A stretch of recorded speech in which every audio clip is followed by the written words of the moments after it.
오늘 본문은 초점이 그 이전거린의 부모입니다. 그리고 그 부모를 취조하는 바리새인들에 관한 그런 얘기입니다. 참 놀랍게도 제가 이제 요한복음 9장에서 이 말씀을 나누고 있는데 여러분들이 이전에 이 말씀을 전혀 안 들은 것처럼 듣는다는 게 내게는 너무 신기하고 나도 전혀 설교를 안 한 것처럼 설교한다는 게 참 놀랍기만 합니다. 제가 설교를 하면서 이전에 했던 설교를 다시 듣거나 또 아웃라인을 봤다고 생각해요? 전혀 의식하지 않고 한다고 생각합니까? 네? 저는 주로 제가 썼던 것, 했던 걸 보지 않는 게 제 원칙입니다. 왜냐하면 잘못된 게 있을 수 있잖아요. 그런데 그것보다도 하나님이 계속 이 업데이트를 시켜주기 때문에 제가 또 깜짝깜짝 놀라기 위해서 여러분, 우리가 살아가는 그 사회가 이제 이 인쇄, 그러니까 종이 사회라고 그럴게요. 프린트, 그 인쇄기가 발달하면서 세상에 엄청난 변화가 일어났거든요. 그리고 이제 지금 우리가 사는 시대는 이미지 시대입니다. 근데 이미지 시대하고 또 인쇄된 그 내용을 보는 시대하고 엄청난 차이가 있어요. 예를 들어서 그 중에 하나가 뭐냐면 예를 들어서 제가 말을 할 때 boy is sad, 그 아이가 슬프다라는 말을 할 경우하고 그 아이의 사진 한 컷을, 슬퍼하는 모습을 가진 사진 한 컷을 보여줄 때 하늘과 땅 차이예요. 하늘과 땅 차이예요. 왜 하늘과 땅 차이냐면 아이가 슬프다라고 하면 그거를 이제 글로 읽었어요. 그거를 글로 읽으면 왜 그렇게 슬프지? 부모를 잃었나? 밥을 못 먹었나? 아니면 성적이 잘 안 나오나?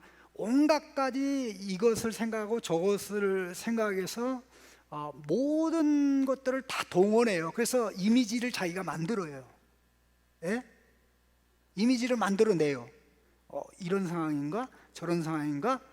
그러니까 결국 그 문장 하나로 인해서 The boy is sad 이라는 그 문장 하나로 인해서 생각할 거리가 많아지고 이 머리가 계속 부팅을 하는 거예요. 움직이는 거예요. 그런데 이미지를, 그 눈물을 흘리는 슬퍼하는 기세가 가진 사진을 딱 한껏 보여주면 모든 게 다 끝나버려요. 더 이상 생각할 게 없어요. 아이는 슬프다라는 불을 들으면 이제 그때부터 생각하는데 그 이미지 사진을 딱 보는 순간 생각은 멈추고 아유 불쌍해, 내가 뭘 해야 되지, 이렇게 됩니다. 그러니까 뭔가 그 사진이 진짜이든 가짜이든 중요하지 않아요. 그러니까 이미지 시대에는 사람들이 생각하지 않고 보이는 대로 움직이다 보니까 결국 이미지 시대에는 그 이미지에 의해서 속기가 쉽다. 제가 최근에 정말 너무나 충격적인 책을 하나 읽고 지금도 읽고 있는데 내가 왜 이 사람에 대해서 몰랐던가 할 정도로 잊혀진 인물인데 제가 태어나기 전에 이미 죽은 사람인데, 그런데 그 사람이 TV, 인터넷 이런 모든 영상 매체가 발달해서 보급되기 전에 이미 성경에 나오는 선지자같이 이 시대가 어떻게 전개되고 어떤 문제가 생길지를 다 얘기를 해놨어요. 그래서 일명 어떤 분은 그분을 가르쳐서 아인슈타인을 능가하는 그런 인물인데, 아쉽게도 모든 사람의 기억 속에 잊혀졌다. 뭐 저도 최근에 비로소 우연히 어떤 책을 보다가 그런 얘기를 했다고 그래서 한번 뒤져보니까 이거는 장난이 아니더라고요. 모든 내용이 너무나 상상을 초월하는 그런 내용인데, 여러분 지금 우리가 예배를 드리잖아요. 예배를 이렇게 앉아서 이렇게 드리는데, 이게 이러한 세팅으로 줄을 딱 맞춰서 예배 드리는 세팅이 무엇에 의해서 결정되냐면은 인쇄술이 발달하면서부터 생긴 습관이에요. 놀랍죠? 여러분, 인쇄술이 발달하면서 이게 다 줄이 다 맞잖아요. 그리고 이제 중간에 나누기도 두 줄 나누, 그게 바로 자연스럽게 되면서 인쇄술이 발달하면서 이러한 습관이 형성되고, 그 인쇄술이 발달하기 전에는 교회 의자도 없고 그냥 아무 데나 앉고 싶은 대로 앉았는데, 인쇄술이 발달하면서 논리적인 사고, 그 다음에 질서, 이런 것들, 그 다음에 어떤 책을 보든지 다 똑같아, 내용이. 그런데 그 이전에는 전부 다 사람이 베낀 거잖아요. 그러니까 베낀 거 보니까 베낀 사람의 숫자만큼 달라요. 과장해서 얘기하면. 제가 최근에 알게 된 놀라운 사실은, 튀르키예가 정말 어마어마하게 문명에 앞서갈 수 있는 어마어마한 그런 나라였는데, 이 인쇄술이 발달하면서 이제 그 이스탄불만 해도 그때 이 필사가들 이 베끼는 일을 해가지고, 그러니까 책은 뭐 프린트하는 건 생각하지 못하고 책 저간다 그러면 이제 주문이 들어오면 이제 필사가 베껴서 이렇게 만들어서 주고 하는데, 이스탄불에만 해도 그 직종을 가진 사람이 8만 명이 있었던 거. 8만 명. 8만 명. 근데 그 사람들이 우리 직업 날라가서 안 된다, 그렇게 해서 그들의 요구를 들어주는 바람에 터키가 정말 뒤로 가는, 정부라는 게 그런 것입니다. 기득권을 가지고 있는 사람이 기득권을 유지하기 위해서 이거 안 된다, 저거 안 된다, 뭐 안 된다 할 때 정부가 그거를 들어주고 나가면 나중에 어느 시간이 지나가면 뒤진 나라가 되는데, 그만큼 국가의 지도자들이라는 것은 현재만이 아니라 앞을 내다보고 하나하나 나가야 되는 이제 그런 부분인데요. 그 가운데 있어서 가장 중요한 부분이 보는 것을 바르게 보는 훈련을 하는 것입니다. 예수님이 이 땅에 오셔서 당신들이 보고 있는 것은 바르게 보고 있는 게 아니다, 당신들이 보는 것은 죽음의 표현이고 당신들이 보는 것은 죽음의 언어적 표현인 무지의 표현이다 라는 그런 취지로 이 모든 것을 드러내고 나타낸 것이 맹거린의 사건입니다.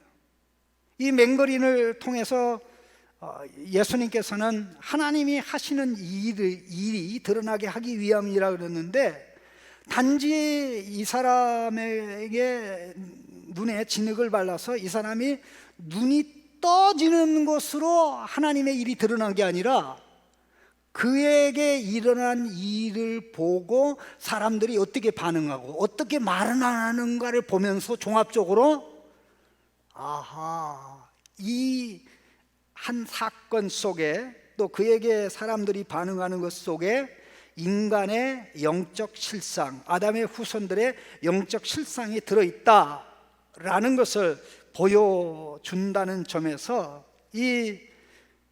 그것도 요한복음의 거의 중앙이잖아요.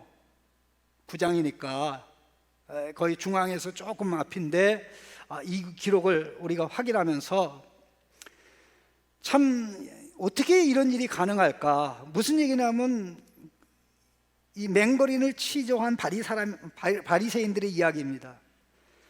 분명히 그를 잘 아는 이웃과 지인들이 그 사람을 만나서 이야기를 하고 그 사람을 통해서 예수님이 안식일에 그의 눈에 진흙을 발라서 실로암못에 가서 씻으라고 해서 씻었는데 보게 되었다는 사실을 확인하고 그 사람들이 이 사람을 바리새인에게 데리고 갔던 겁니다. 그런데 바리새인은 이 사람의 이야기를 들으면서 결과적으로 어떻게 됐습니까? 이게 확실하다는 거, 예수님이 치유한 것이 확실하다는 사실까지 확인을 했는데, 문제는 뭐냐? 이 사람이 예수님을 선지자로 생각하는 거예요. 예수님을 선지자라고 생각하는 거예요. 물론 이거는 아직 예수님에 대한 이해가 100점은 아니에요. 그러나 예수님을 선지자로조차도 인정하지 않는 바리새인들에게는 엄청난 거죠. 이걸 차단해야 되는 그런 상황에 그들은 그의 부모를 치조하게 된 겁니다. 근데 참 놀라운 게 자기들은 이미 이 모든 사실을 확인을 했어요. 이 사람이 확실하다는 거. 또 이 사람도 자기의 입으로 얘기했어요. 그리고 자기들도 질문할 때 17절 말씀이 그 내용입니다. 이에 맹인되었던 자에게 다시 묻되 그 사람이 내 눈을 뜨게 하였으니, 그 사람이 내 눈을 뜨게 하였으니, 여기서 그 사람은 누굽니까? 예수님이잖아요. 자기들 입으로도 그 사람이, 예수님이 내 눈을 뜨게 했으니 그 사람 어떻게 생각해? 그렇게 얘기했으니까 사실에 관한 거는 이론의 여지가 없이 분명한 거잖아요. 그러면 종결해야 되잖아요. 근데 여기서 종결이 안 된다는 거. 자, 이거는 정신적인 문제입니까? 영적인 문제입니까? 정신적인 문제예요? 영적인 문제예요? 이 영적인 문제예요.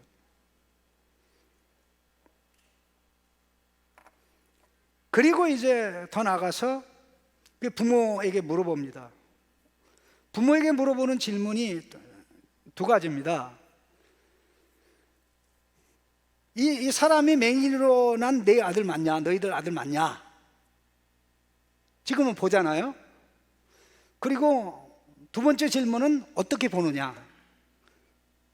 어떻게 보느냐라는 말은 구체적으로 얘기하면 누가 그 눈을 떠서 보게 했느냐, 그런 이야기죠. 근데 이 부모에 관한 거는 좀 나중에 얘기하고요. 부모가 사실 하나를 확인해 주죠. 맹인으로 태어났는데 지금 이 아들이 보고 있다라는 사실을 알려주죠. 그리고 그 눈을 뜨게 한 사람이 누구인지에 대해서는, 그가 어떻게 보는지에 대해서는 그들은 얘기하지 않았습니다. 그리고는 돌아와서 이제 다시 그 아들을 부릅니다. 24절이죠. 이에 그들이 맹인되었던 사람을 두 번째 부르니 이르되 너는 하나님께 영광을 돌리라. 우리는 이 사람이 죄인인 줄 아노라. 뭐 얘기라는 건 기승전결이 있는데, 여기 부모와 그 사람의 부모와 치료하는 과정에 참 예수님이 우리 아들 눈뜨게 해서 고맙고 감사하지만 안식일을 어겼으니 죄인이네요, 그런 내용이 있어요, 없어요? 있어요, 없어요? 이게 자다가 봉창 두드리는 소설이잖아요. 예? 자다가 봉창 두드리는 소설이에요. 이게 똑똑하다는 사람들이에요. 이 바리새인들이 누구냐면, 오늘날로 얘기하면 이슬람 계열의 그 종교 경찰이 있죠. 검사와 같은 자들이에요. 자기들의 공식적 입장과 반대되는 것을 말하거나 주장하나 이러고 하게 되면 지도세도 모르게 제거하잖아요. 팔을 못 붙이게 하는. 지금 예수를 믿는 사람들이 좀 많아지는 그런 상황에 유대교가 휘청휘청하는 그런 상황이란 말이죠. 그러니 이것을 보면 우리가 확인하는 게 뭡니까? 바리새인들은 빛이신 예수님을 거부하니까 영적 어둠 속으로 빠져 들어가고 있다. 예수님은 생명이십니다. 예수님은 진리이십니다. 보세요. 생명의 빛 예수님을 거부하니까 점점 어두워지죠. 진리의 빛 예수님을 거부하니까 점점 더 어리석음 속에 빠집니다. 진리를 가까이 해야 자유가 있는데 진리에서 멀어지니까 어떻게 됩니까? 노예의 상태로, 종속적 상태로 심화되어 가는 그런 상황을 우리가 확인하게 되는 것입니다. 여러분, 어두울 때 어떻게 합니까? 어두울 때 어떻게 해요? 불을 켜죠. 불을 켰는데도 어두우면 어떻게 해요? 불을 더 켜죠. 불을 더 켰는데도 어두우면 어떻게 해요? 밖으로 나가죠. 그게 지혜로운 사람이 하는 거 아닙니까? 근데 불을 켰는데 어두우니까 더 어두운 데로 가? 그거는 더 어두운 데로 가는 사람은 어두운 사람입니다. 인간은 영적인 죽음과 영적인 무지의 상태로 영맹의 상태로 태어났구나. 바리새인들의 모습을 통해서 우리는 이것을 확인하고, 이 문제를 극복하기 위해서 오신 예수님을 거부하니까 점점 더 어둠 속으로, 점점 더 이 말도 안 되는, 이거는 상식적으로 이해가 안 돼요. 여러분, 자연과학적으로 이해가 됩니까, 안 됩니까? 아니, 당사자가 얘기하고, 이웃들이 얘기하고, 지인들이 얘기하고, 예? 다 그렇게 얘기했는데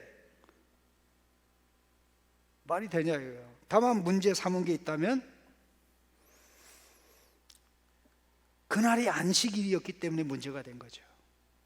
그런데 예수님은 이거는 안식일이니까 안식일에 이걸 하는 거는 어기는 거야 라는 생각이 예수님에게 있어요, 없어요? 오히려 예수님에게는 이거는 안식일 정신에 오히려 충실한 거예요. 안식일에 안식케 하고, 안식일에 평안하게 하고, 안식이 없는 자에게 안식을 가져다 주는 것이야말로 가장 고상한 일이죠. 근데 예수님의 이런 입장을 바리새인들이 받아들입니까, 안 받아들입니까? 그러니까 팩트, 객관적으로 예수님의 안식일 어긴 겁니까? 그들의 신학에, 그들의 눈에 예수님의 안식을 어긴 게 보인 겁니까? 그러면 어떤 해석을 받아들일 거냐 이거죠. 예? 한번 물어봅니다. 되게 쉽잖아요. 여러분, 초등학교 1학년의 해석을 받아들일래요? 그 아이의 부모의 해석을 받아들일래요? 예? 부모가 정상이라면 당연히 부모의 해석을 받아들이겠죠. 그러면 학생의 해석을 받아들일래요? 학생을 가르치는 선생님의 해석을 받아들일래요? 맞죠? 그러면 피조물이 피조물을 해석하는 받아들일래요? 피조물을 만드신 하나님의 해석을 받아들일래요? 이게 자연과학적으로 맞잖아, 그렇죠? 그런데 인간은 멍청하게 그렇게 하지 않는다니까. 그 왜 그런 거예요? 병이 들어서 그런 거예요. 영적으로 죽어서 그런 거예요. 영적으로 죽었고 반응하지 못하고, 이런 상황이 이걸 통해서 드러나고 나타나는 것입니다. 그런데 놀랍게도 예수님을 둘러싼 사람들이 다 눈이 없고 예수님이 가진 영적 생명이 없는데, 예수님이 영안을 열어주고 육안을 열어준 이 한 사람만은 예수님이 보는 것처럼 말하고 예수님이 말하는 것처럼 말한다 이 말이죠. 예? 우리를 이 사람처럼 만들려고 예수님이 오신 거예요. 그렇게 만들어지는 줄 믿습니다. 그렇게 만들어지는 줄 믿습니다. 성령님이 그렇게 하시는 줄로 믿습니다. 자, 부모가 이제 소환을 받았습니다. 그 소환의 현장에 아들이 있는지 없는지 잘 모르겠어요. 왜냐하면 있는 것 같기도 하고 없는 것 같기도 해요. 왜냐하면 있는 것 같다는 이야기는 뭐냐면 19절에 보면 이는 너희 말이 맹인으로 나왔다 하는 너희 아들이냐, 이 사람은 너희 말에 맹인으로 나왔다 하는 너희 아들이냐. 그러면 그 아들이 있는 것 같잖아요. 이 사람은 그렇잖아요. 그런데 24절에 보면 어떻게 돼요? 이에 그들이 맹인되었던 사람을 두 번째 불러. 그러니까 현장에 없잖아요. 그래서 좀 이게 받아들이기 좀 어떻게 보기가 좀 쉽지는 않다 그런 이야기예요. 근데 뭐 그거 물어볼 때는 있었다가 더 심한 걸 얘기할 땐 내보냈는지 그건 잘 모르겠어요. 절차는. 중요한 부분은 자, 여러분이 이 사람이라면 태어날 때부터 맹인으로 태어나고 또 찢어지게 부모가 가난해가지고 부모가 보살피지 못해서 거린으로 살겠다고 생각합시다.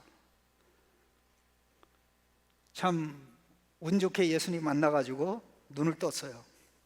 그러면 제일 먼저 어디로 가는 게 정상입니까? 구걸하던 그 자리 누가 차지했나 안 했나, 그게 가는 게 정상이에요? 부모에게 가는 게 정상이에요? 왜 대답을 안 해요? 왜 설교를 못 하겠네? 자, 구걸하던 자리로 가는 게 정상이에요? 아니면 구걸하던 자리로 먼저 갔다고 생각합니까? 부모에게로 가서 얘기했다고 생각합니까? 당연히 부모에게 갔죠. 그건 상상할 수가 있습니까? 부모는 안식초고 자기의 출처인데, 자기의 전문데 어찌 가지를 않았겠어요. 그리고 나서 사실 구걸하던 자리로 오니까 이제 그 사람을 보고 논쟁이 시작된 거 아닙니까? 그러면 이 부모가 정상이라면 뭘 때문에 우리 불렀습니까?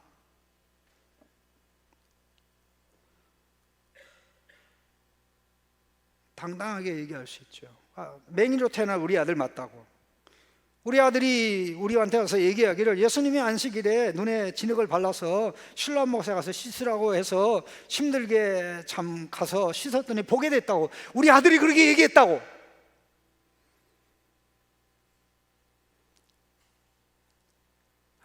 이 사람이 어린아이였으면 그 현장에 있었다면 뭐라 해요?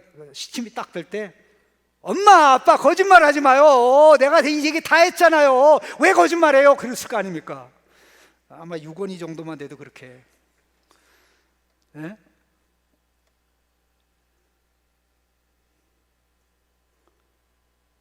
근데 모릅니다 라고 얘기하는데 그것도 한 번도 아니고 두 번에 걸쳐서 모른다고 얘기합니다. 자, 21절 같이 읽겠습니다. 그러나 지금 어떻게 해서 보는지 또는 누가 그 눈을 뜨게 하였는지 우리는 알지 못하나이다. 그에게 물어보소서. 그가 장성하였으니 자기 일을 말하리이다. 이렇게 됐는데 여기 우리는 알지 못합니다 이렇게 돼 있는데 워먼부주다 이렇게 우리는 모릅니다 이렇게 나와 있는데 이게 원문에는 두 번 나와요. 근데 번역하는 과정에 한 번을 뺐어요. 불필요하다고 번역자가 생각한 것 같아요. 근데 이게 실수입니다. 왜냐하면 성경 원문에 이것을 두 번을 넣은 이유가 있거든요. 그러니까 지금 그가 어떻게 보는지 우리는 모릅니다. 요거를 좀 더 구체적으로 한 게 누가 그 눈을 뜨게 하였는지 우리는 모릅니다. 모릅니다. 그러니까 두 번 다시 묻지 말라고. 몰라요, 알아요? 알죠. 근데 성경 저자가 여기 멘트하기를 부모가 이렇게 말한 것은 자식이 부모에게 가서 얘기를 하지 않아서 몰랐기 때문이다 이렇게 얘기하는 게 아니고 이미 유대인들이 누구든지 예수를 그리스도로 신한 자는 출교하기로 결의하였으므로 그들을 두려워함이로라. 이들은 그 유대인들을 두려워해서 자식이 말해준 예수님을, 자식의 운명을 바꾼 예수님을 인정하지 아니했던 것입니다. 여러분, 인류의 역사는 두려움의 역사라고 해도 과언이 아니에요. 자고로 두려움을 극복하지 못하는 사람은 이용당하게 돼 있습니다. 두려움을 극복하지 못하는 사람은 남과 싸워 이기지 못하는 것은 말할 것도 없고 자기와 싸움에서도 집니다. 자기와 싸움에서도 지는데 무슨 사회 속에서 사회를 인도하고 이끌어 가겠습니까? 자기와 싸워서 진 사람을 사회에서 지도자로 세워서 그렇게 나가면 어떻게 됩니까? 혼자 망하는 게 아니라 다 망하죠. 두려워하는 자,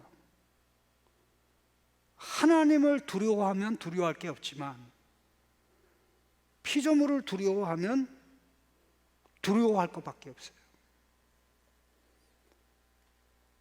이게 좋은 표현은 아닐 수 있는데 영어의 fear하고 헬라말의 fear는 좀 개념이 다릅니다.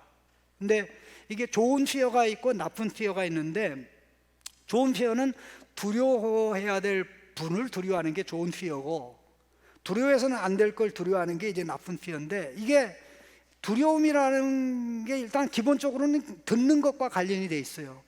fear가 뭐 FEAR이잖아요. FEAR, 그 F를 딱 떼면 뭐가 남아요?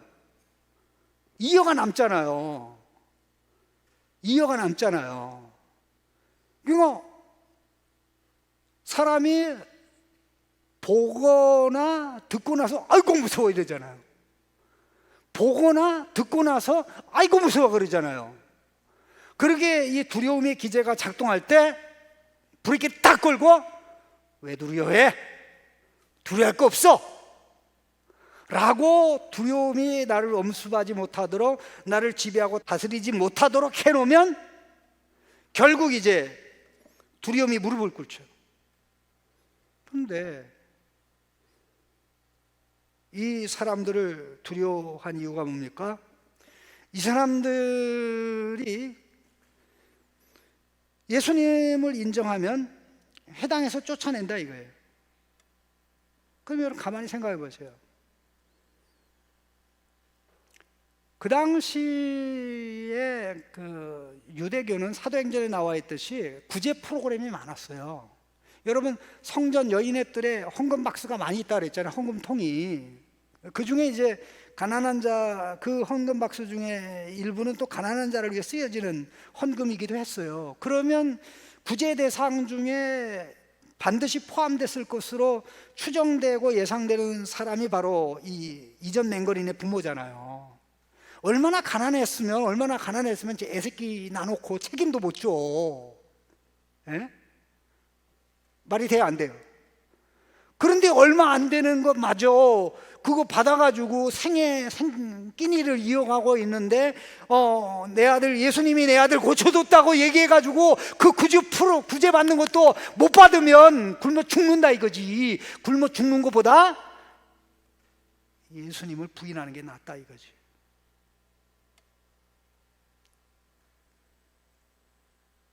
그러면 이 사람의 부모는 영적으로 살아있어요, 죽어있어요? 예수님을 자기 아들이 보는 것처럼 보고 있어요, 못 보고 있어요? 아들은 살아났지만 부모는 죽은 상태에 있고, 아들은 눈이 열렸지만 육안만 된 게 영안도 열려서 예수님을 제대로 보는데 그는 제대로 보지 못하고 지금 누구만 보고 있어요? 보이는 사람만, 권력을 가지고 있는 사람의 말을 안 들으면 우리가 불이익을 당하겠구나, 해당해서 쫓겨나겠구나, 그러면 구제도 받지 못하겠구나, 그렇다면 그로 인해서 우리 자식이 한 푼이라도 또 못 가겠구나, 그런 생각을 할 수가 있겠죠. 근데 여러분, 성경에 두려워하지 말라는 게 아니고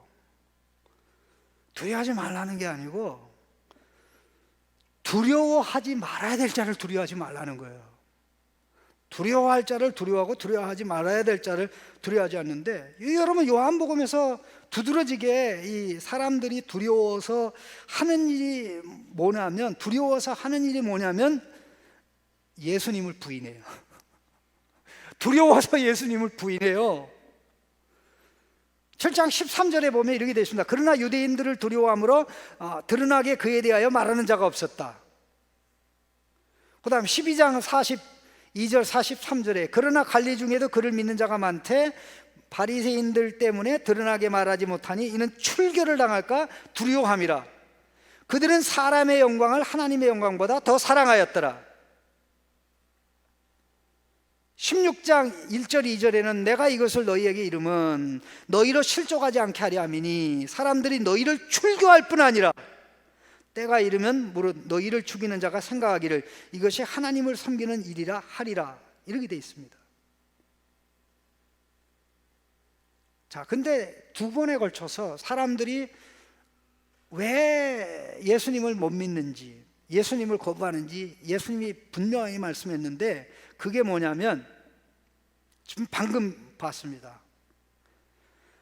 사람의 영광을 하나님의 영광보다 더 사랑하기 때문입니다.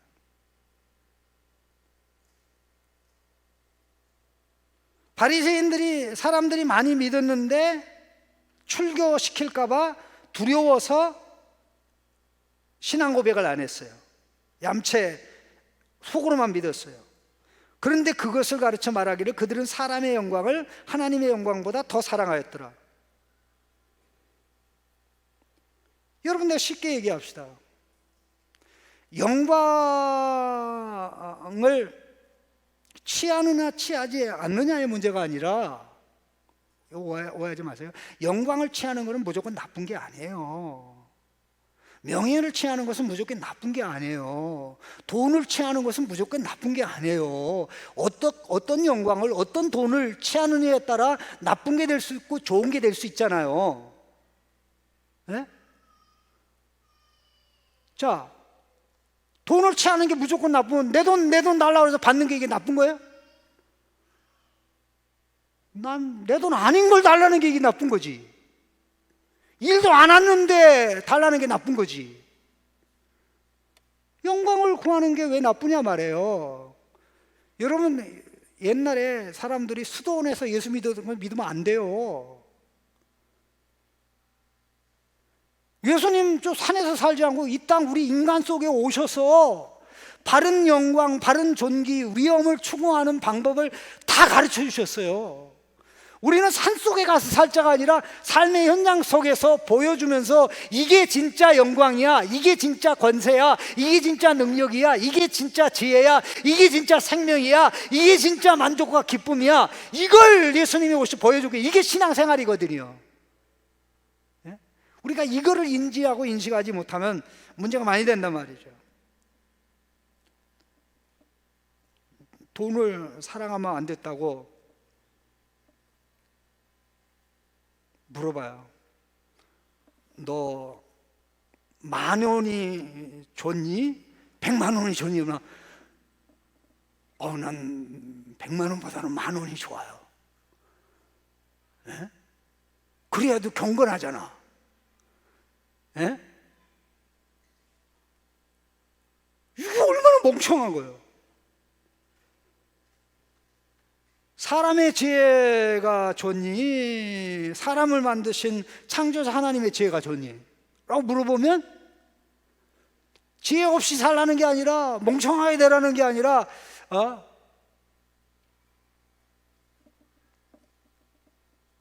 진짜 지혜를 택하라는 거 아닙니까? 하나님의 지혜. 그럼 보십시오. 여러분, 개 얘기를 해서 좀 미안한데, 여러분 강아지 키우면 좀 이해하세요? 여러분, 강아지의 영광을 구하겠어요? 사람의 영광을 구하겠어요? 예? 예? 저 김상도 집사님 집에 개가 있는데 이름이 뭐예요?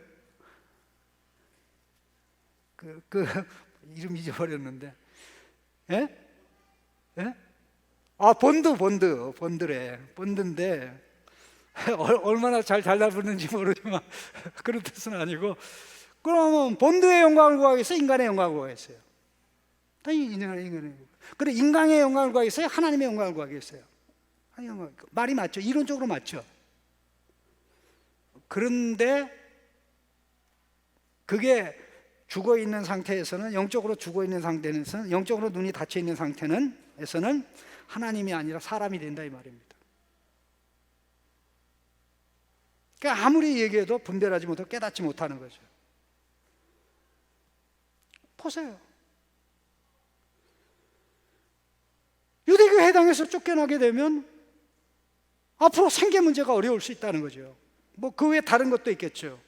해당에서 쫓겨나면 결국 하나님 나라 문이 닫힌다고 생각할 수 있는 부분이죠. 그러니까 예수님을 거부하더라도 해당에서 쫓겨나면 안 돼. 그래서 이 사람뿐만 아니라 많은 사람들이 예수님을 속으로만 믿었던 거예요. 물론 예수님을 믿는다고 묻지도 않는데, 교회 다니냐고 묻지도 않는데, 보는 사람마다 나 예수 믿기 때문에 이렇게 행동하는 거라고, 나 예수 믿기 때문에 이렇게 말하는 걸, 그래 바보처럼 말하고 다니지 말아요. 모든 상황을 얘기하는 게 아니에요. 결정적으로 중요한 순간, 내가 예수님을 인정해야 되는 그 순간에, 예수님을 거부하거나 이렇게 돼버리면 그거는 보통 문제가 아니에요. 하나님 두려워하는 게 아니라 사람 두려워하는 거죠. 예수님의 가치, 무한 가치를 인정하는 게 아니라 사람의 무한 가치를 인정하게 되는 거죠. 사람의 영광을 구하는 것이 짐승의 영광을 구하는 것보다, 다른 것에 돈의 영광을 구하는 것보다 훨씬 낫습니다. 그래서 사람을 얻기 위해서 돈을 잃을 수 있어요. 그건 굉장히 지혜로운 사람이에요. 그러나 결정적으로 그 사람의 영광이 하나님의 영광을 가리고 파괴하는 쪽이라면 하나님의 영광을 타격했죠. 그게 신앙의 핵심적인 문제입니다. 여러분 혹시 이슬람 안에 한동안 일어났던, 지금도 그런 운동이 있는데 인사이더스 무브먼트라는 거 아닙니까? 내부자 운동이라는 게 있어요. 이슬람 사회에서는 예수 믿으면 굉장히 어려워요. 왜냐하면 일단 가정에서 인정을 안 해요. 그 다음에 동네 마을에서 인정을 안 해요. 그 다음에 전체 그 이슬람 큰 사회에서 인정을 안 해요. 그러니까 참 어려워요. 여러분, 에집트에서 예수 믿는 사람을 이제 곱틱 신자라고 그래요. 곱틱 신자라는데, 그들의 그 한국말로만 하면 그 내셔널 아이덴티티, 주민등록증 있죠? 주민등록에 시라고 써 있어요. 그러니까 이 사람들은요, 그럴싸한 직장에 들어갈 수가 없어요. 그러니까 아무리 머리가 좋아도, 아무리 뭐 탁월해도 벌써 이미 아이디에 이게 곱틱이라고 돼 있기 때문에 이게 안 되는 거예요. 그러니까 결국 나 이럴 바에야 예수 믿는 거 숨겨야지. 이슬람의 내부자 운동은 이런 겁니다. 불이익을 당하니까, 어려움을 당하니까 그들로 하여금 예수를 믿더라도 계속 해교 사원에 가서 기도하게 내버려 두고, 또 예배드리게 내버려 두고, 그런데 다만 기도하는 척하면서 소리 안 나게 예수님께 기도하고, 예배드리는 척하면서 이제 성삼위 하나님을 경배하라고 해야 된다. 왜 무자비하게 그들로 하여금 예수 믿는 것을 공개적으로 고백을 해서 불이익을 당하고 사회적인 어려움을 당하고 오도 가도 못하는 상황이 있게 하냐 라고 해서 그러게 하도록 허락하는 것이 인사이더스 무브먼트, 내부자 운동입니다. 그런데 우리 선교사들 중에는 그것이 성경적으로 옳다고 하면서 그런 일을 주도하는 선교사도 있어요. 우리 한국 선교사 중에. 그런데 성경의 가르침은, 다른 성경 말씀이 아니어도 요한복음 이 말씀을 보면 이건 믿음이 아니에요. 이런 믿음, 하나님의 영광을 추구하는 믿음이 아니에요. 하나님의 영광이 최고이고 하나님의 영광을 예수님이 가지고 있고 하나님의 영광을 예수님이 나타내기 때문에 예수님을 제대로 알고 예수님이 하나님의 아들이고 아들 하나님인 것을 알면 예수님 자체 속에 아버지의 영광이 있고 아들의 영광이 있기 때문에 예수님을 믿는 것보다 더 크고 놀라운 영광이 없다 하는 이 인식과 깨달음이 있는 사람은 언제 어떤 상황에서 핍박 상황에서 예수님을 거부할 수 없죠. 예수님 거부할 수 없죠. 나는 세상도 취하고 또 새하늘과 새 땅도 취할 거야.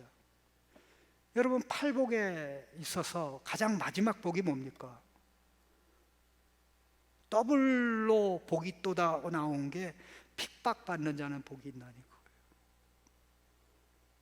의 때문에 핍박받는 자는 복이 나니 하나님 나라가 그들의 것이요 나 때문에 핍박받는 자는 복이 있느니 기뻐하고 즐거워하라. 너희 이전에 있던 선지자들을 그들이 그와 같이 욕하고 비방하였느니라.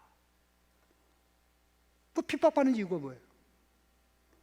도덕적으로 잘못된 거 아니에요. 예수님을 인정하고 예수님을 받아들이기 때문이죠. 그러니까 우리 신앙이 거기까지 홀로 서는 상황까지 가지 않으면 언제 어떤 상황에서도 넘어질 수밖에 없는 겁니다. 예수님은 그렇게 말씀해요. 사람을 두려워하지 마라. 사람을 두려워하면 나를 부인하게 돼 있다. 누가복음 12장에 예수님이 그렇게 말씀했어요. 누가복음 12장에 예수님이 두려워할 자를 두려워하라 그랬어요. 제자들을 향해서 그런다. 내 친구 너희들에게 말하노니 몸을 죽이고 그 후에는 능히도 죽이지 못하는 자를 두려워하지 말라. 마땅히 두려워할 자를 내가 너에게 보이리니 곧 죽인 후에 또한 지옥에 던져넣는 권세 있는 그를 두려워하라.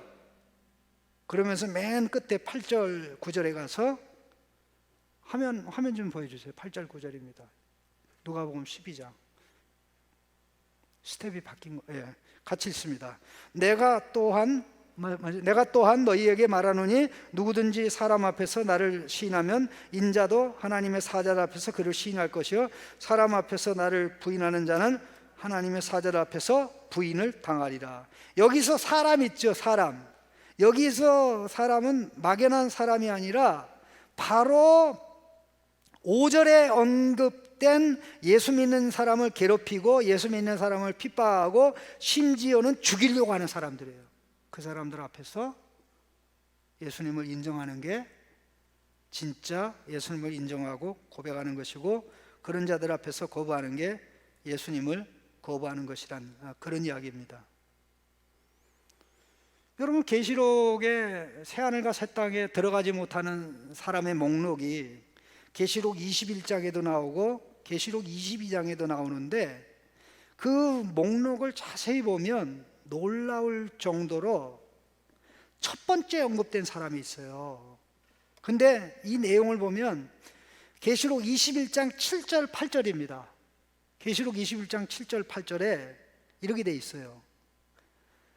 이기는 자는 이것들을 상속으로 받으리라. 나는 그의 하나님이 되고 그는 내 아들이 되리라. 이기는 자는 이것들을 상속받는 새 땅과 그 안에 있는 모든 것을 상속받는데 나는 그의 하나님이 되고 그는 내 아들이 되리라. 이기는 자가 하나님의 아들, 딸이라는 거예요. 이기는 자가 하나님의 아들, 딸이라는 거죠. 이기는 자가 하나님의 아들, 딸이라는 거예요. 그리고 나서 바로 이어서 한 게 9절 말씀에 그러나 두려워하는 자들과 믿지 않는 자들과 다다다다다 이렇게 또 나와요. 근데 제일 앞에 나오는 게 그 두려워하는 자들 이렇게 돼 있어요. 그 두려워하는 자들 누굽니까? 두려워하는 자들이 이깁니까? 두려워하지 않는 자가 이깁니까? 두려워하는 자는 자기 싸움에서 지잖아요. 벌써 내 안에서 져버려. 내 안에서 꼴등했는데 어디 가서 1등을 해? 자신감이 없어서 이미 무너졌는데, 여러분 그 유명한 펠프스가, 미국의 그 수영의 대기록을 세운 펠프스가 이 형편없는 사람이었거든. 체형적으로도 안 되고. 그래가지고 제일 먼저 훈련한 게 멘털 훈련을 한 거예요. 멘털 훈련. 멘털 훈련을 해가지고 자기 안에 있는 두려움을 극복하고 나서 이게 대기록을 세운 거예요. 신앙이 아닌 세계에서도 그런데, 여러분 누구 만나서 주눅 들은 사람하고 평생 살 거예요? 주눅 들은 사람은 평생 주눅 들어 살아요. 무슨 힘으로 사나 말이에요. 난 지금도 참 잊혀지지 않는, 이름 모르는 어떤 분이 있는데, 제가 지방에 갔다가 이제 옛날에 30년, 35년 전 오래 이야기예요. 대학생 때 이야기예요. 그러니까 시간이 많이 됐잖아요. 한번 이렇게 고속버스 타고 올라오는데 제 옆에 실수로 어떤 여자분이 탔는데, 그 옆에 앉아 있는 것 자체가 저는 너무 힘든 게, 이분은 모든 인생의 불행이 그분 안에 다 있더라고요. 느낌이 딱 와요. 내 전도 못한 게 좀 잘못이지. 그 지금도 생각이 나요. 야, 저렇게 눌려 사는구나. 참고 있다가 내일막쯤에 좀 전도를 했어야 되는데 하는 생각이 지금도 들어요.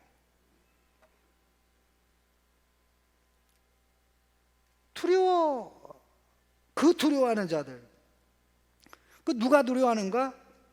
믿지 않는 자들이 두려워하는 거예요. 그러면 믿는 자들, 두려워하는 자, 믿지 않는 자, 지는 자. 그러면 두려워하지 않는 자, 믿는 자, 승리하는 자, 믿는 자, 하나님의 아들, 딸들, 승리하는 자. 예수님을 믿고 어떤 상황에서도 영광을 보며 한 걸음 한 걸음 나가는데, 여러분 산에서요, 짐승을 만나도 하나님의 자식으로 짐승을 만나는 것하고, 하나님의 자식의 의식을 가지고 짐승을 만나는 것하고, 그 의식 없이 짐승을 만나는 게 하늘과 땅 차이예요. 내가 산에서 짐승 만나면 어떻게 할 것 같아요? 네? 어떻게 할 것 같아요? 물러거라. 나 예수님 동생이야. 하나님 우리 아버지야. 나 그렇게 간땡이 못 써요. 그냥 두려울 일이 없어요. 물론 그렇게 말하려고 대본을 준비하면 얘들이 안 나타나. 그게 문제지. 대본을 다 준비하고 있는데 안 나타나. 여러분 지리산에 가서 곰 만나거든. 조심하세요. 큰일 나요. 새끼 곰 만나면 그 새끼 곰한테 오냐 하고 뭐 사진 찍고 그러면 난리 나면 끝장납니다. 새끼 곰이 있는 곳에는 어미 곰이 있어가지고 새끼 곰 건드렸다가는 뼈도 못 추려요. 그래서 그냥 가만 놔두면 돼요. 그러면서 하나님이 나보고 너 지배하라 그랬어. 그러니까 무슨 얘기냐면, 하나님 자식의 의식, 하나님이 모든 것을 이끌어가고 주장하기 때문에 내가 우리 하나님을 두려워하고 경외하면 문제될 것이 없다. 이 사람들이 문이 열리지 않았기 때문에, 영적으로 죽어 있기 때문에 당장 눈앞에 전개될 수 있는 그런 것 때문에 예수님을 인정하지 않고 예수님을 부인을 했는데, 이와 같은 일이 요한복음이 쓰여질 때 에베소에 사는 유대교인 중에 예수 믿은 사람들에게 많이 있었어요. 요한복음은 에베소에 있는 유대교 출신의 성도들을 염두에 두고 쓰여진 복음서가 요한복음이에요. 그 당시에 많은 사람들이 유대교인 중에 예수를 믿고, 유대교인 중에 예수 믿는 사람들이 많아지니까 어떤 문제가 생깁니까? 유대교가 쪼그라들잖아요. 그러니까 이걸 단속을 하느냐고 그런 일이 있었는데 이러한 내용이 복음서에는 사실 그렇게 요한복음처럼 반영은 안 됐어요. 다만 여기에 나오는 내용이 공간복음에는 어떻게 나오는 거 아니? 예수님이 굉장히 조심스럽게 한 말이 있는데 그게 뭐냐면 누룩 조심해. 누룩 조심해. 바리새인과 서기관들이 누룩 조심해. 누룩 조심해. 근데 서기관, 바리새인하고 사두개인들이 절대 하나가 안 되거든요. 철천지 왼수거든. 하나는 땅만 보고 살고 하나는 하늘만 보고 살아요. 그러니까 안 만나. 하나는 부활이 없다고 그러고 하나는 부활이 있다고 그러는데, 그런데 이 철천지 왼수가 하나 된 게 있어요. 그게 뭔지 아세요? 그게 예수님이 조심하라고 하는 누룩이에요. 예수님 구원자 아니라는 거예요. 예수님 그리스도 아니라는 거예요. 그래서 예수님이 쟤네들 만나기만 하면 싸우는데 하나 놓고는 안 싸워. 내가 그리스도가 아니라고 그래. 그러니까 쟤들 조심해라고 예수님이 심각하게 얘기하니까 제자들이 깨닫지 못하고, 야, 오늘 도시락 누가 챙겼어? 예수님 제자들이 그럴 때가 있었어요. 그러니까 야, 빵에 들어가는 누룩을 얘기한 게 아니고 그들의 잘못된 가르침을 얘기한 거야. 잘못된 가르침에 빠져버리면 너희들 인생 망쳐. 잘못된 가르침에 빠져 있으니까 계속 그 가르침을 따라가잖아요. 그게 영적 죽음이에요. 영적 무지예요. 그런 데서 건져서 바로 보게 하고, 아, 이게 길이니까 이 길로 가는 것. 그러니까 이 사건을 통해서 인간의 실상이 더 드러나고 더 드러나게 됐다. 이게 끝이 아닙니다. 왜냐하면 다음 장면으로 가면 모든 게 더 명백하게, 지금 한 60% 정도 드러났다면 70, 80%, 100% 나중에 예수님이 이제 그 사람을 만나고 그 사람을 치주했던 바리새인들을 만나면 이게 100% 100일 천하에 다 드러나게 돼요. 그러니 예수님의 말씀을 받아들일 건가? 세상 사람들의 말을 받아들이고 믿을 건가? 여러분, 누구 말을 듣고 예수 믿겠습니까? 성경의 말씀에 근거해서 믿겠습니까? 그냥 뭐 이 시대는 그러니까, 시대가 바뀌었으니까 시대에 바뀐 흐름에 따라 예수 믿읍시다 하고 그걸 예수 믿을 겁니까?